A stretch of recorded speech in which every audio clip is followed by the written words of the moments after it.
Friends, आज हम लोग लॉग के बारे में देखने वाले हैं, उसकी प्रॉपर्टीज, उससे फॉर्मूले, ताकि आप कभी भी क्वेश्चन में फंसे नहीं। चलते हैं।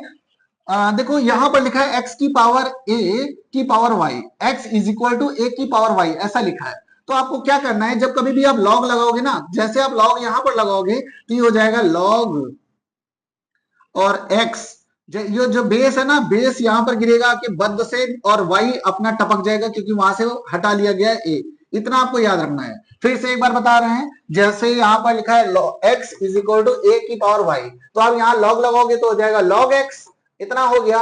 इसके बाद ये जो a है वो इसके बेस बन जाएगा, a यहां पर बेस बन जाएगा, यहां पर बेस बन जाएगा, और y नीचे गिर जाएगा। तो इतना आपको याद रखना है। चलो यहां पर लगाते हैं ऐसे ही। अगर हमने यहां पर लॉग लिखा है, यहां पर हमने लॉग लिख दिया ऐसे, लॉग 27, तो आपको मैंने बताया ये जो बेस है यहां पर आ जाएगा, कितना आ जाएगा 3, और ये बद्ध से नीचे गिर जाएगा 3, तो ये आ गया। आपको ऐसे बनाना है अगर लॉग कभी भी बनाना है तो। अब आते हैं इसकी प्रॉपर्टीज में, तो इसकी प्रॉपर्टीज में आएंगे तो देखो लॉग लिखा है, ये बेस ई है, कॉमन बेस होता है, और एम एन, जब कभी भी लॉग आपस में मल्टीप्लाई होता है, लॉग एम एन, तो लॉग ये हो जाता है प्लस, तो हो जाएगा log M plus log N. Base क्या रहेगा, बेस वही रहेगी ई, है ना। इतना समझ आ गया। कब पावर रहेगी तो पावर कूद के आगे आ जाएगी यहां पर, तो हो जाएगा क्या, यहां पर लिख देते हैं एन लॉग एम। बेस क्या रहेगा, तो बेस रहेगी ई। फिर वापस से ये लॉग ई कितना होता है, तो लॉग ई, जब कभी बेस सेम हो दोनों का, जब बेस सेम हो दोनों का, तो ये हो जाता है 1। इतनी बात याद रखनी है।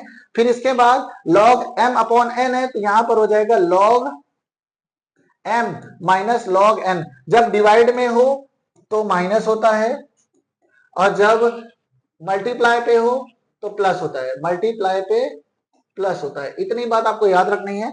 यहां पर मैंने माइनस कर दिया। अब देखो यहां पर आया है लॉग, बेस चेंज है, log b to the base a, तो यहां पर आपको क्या लिखना है पता है, लॉग बी लिख देना है, जो बेस होगी वो नीचे आ जाएगी, लॉग ए।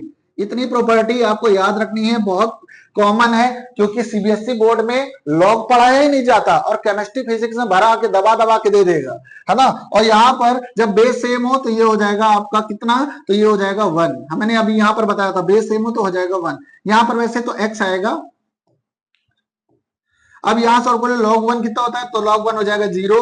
log 10 कितना होता है, तो log 10 होता है 1, log 10 होता है 1, ये बात याद रखना। अब देखो ये वाली प्रॉपर्टी काफी इंपॉर्टेंट है, ये वाली प्रॉपर्टी काफी इंपॉर्टेंट है, समझना ध्यान से। log हमने लिख दिया 1000, लॉग लिख दिया 1000, इसको सॉल्व करके कुछ लोग लिख देंगे log 10 की पावर 3, है ना, 3 0 3 लगा दिया। अब जैसे आप लगाओगे तो पहली प्रॉपर्टी हम लोग ने पढ़ी थी क्या, ये पावर उछल के आगे आ जाएगी, तो यहां पर हो जाएगी क्या, 3 log 10। अब बताओ